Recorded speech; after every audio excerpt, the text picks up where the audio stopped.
আজকে বিটরুটের আচার বানাবো। যে দিয়েছি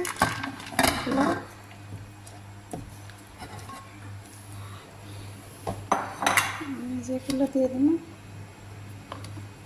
ডাল দিয়ে, ডাল আর সাদা ভাত দিয়ে অনেক মজা লাগে এগুলো।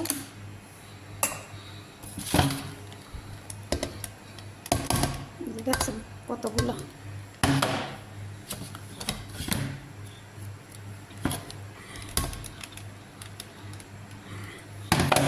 এক পাতিল একদম ভরা। এখন দিয়ে দিন লবণ, লবণ লবণ দিয়ে মরিচের গুঁড়ো দিয়ে কতক্ষণ সিদ্ধ করতে দিয়ে তারপরে ইয়ে করব।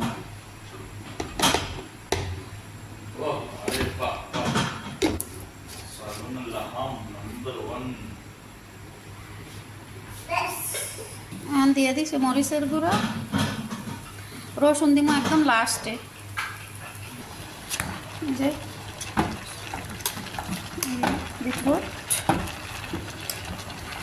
এর ভিতরে মরিচ দিছি, মরিচ দেখা যায় না। এর ভিতরে হলুদ দিব না, এরকম লাল লালই থাকবো। আপনারা বানায় ট্রাই করুন, অনেক মজা হয়। খালি লবণ দিছি আর মরিচের গুঁড়ো দিছি লাস্টে দিয়েছে না। রসুন দিব আর কত নি ভিনেগার দিন, কারণ অনেক দিনকার লেগে বানাইছি না। দিয়ে দিছি রসুন,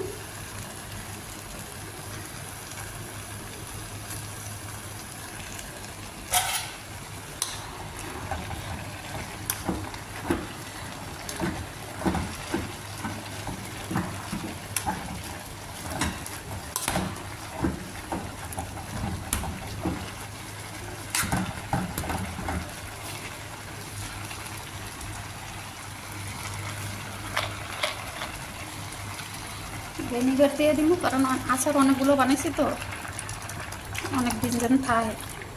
লাগা দিয়ে দিচ্ছি ভিনেগার।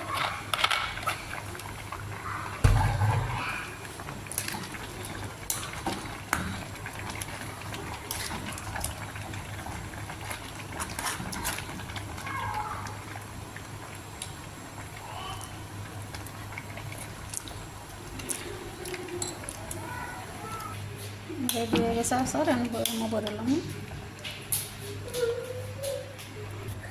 এই যে দেখেন কত সুন্দর না। এগুলো হচ্ছে বেগুনের, দেখছেন এগুলো চুকন্দারের কী কয় বিটরুটের আচার।